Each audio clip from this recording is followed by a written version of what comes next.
This new kid on the block wants to become the Hollywood of Africa. Safe House came here with Denzel Washington. We've had Nelson Mandela Long Walk to Freedom. It was quite cool. Read the first 3D action film. Incredible street cred for a South African company. This is Cape Town Film Studios, sprawling over 200 hectares with world-class film sets like this one. Nico Dekker is the CEO of Cape Town Film Studios, and since taking over the top job, he managed to turn the studios into something spectacular. I joined in 2008. People were joking and saying, well, this will never happen. I think in a survey we did, 95% of the people in our film industry said it will never work, it cannot work. For the acclaimed American series Black Sails, Dekker says he put everything on the line to pull it off. First high-end show to come to Africa for a long-term basis.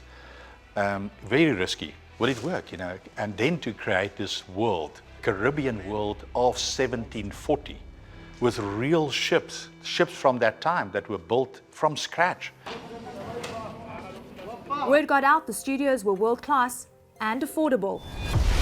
It then attracted big hitters like Mad Max Fury Road, What a lovely day! The Dark Tower, and Tomb Raider. Currently, they're working with HBO's Warrior. If I could have my way, I would transform the studio into the kind of universal for Africa. To make it a financial hub, that means that it becomes financing, production, post-production, and distribution. Dekker says they're now competing with some of the best studios in the world, including the US, UK, Australia, and Canada. I immediately implemented my vision, something that will make people from across the world say, well, you won't believe when you go to Africa, you won't believe what you're going to see there. With a $250 million investment to get it started, the studios have grown very quickly.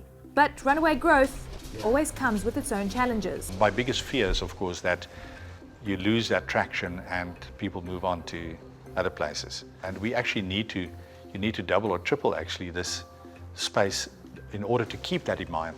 I turned away some of the biggest shoots the world has ever seen. Capacity isn't the only issue Dekker is contending with. Cape Town is in a water crisis.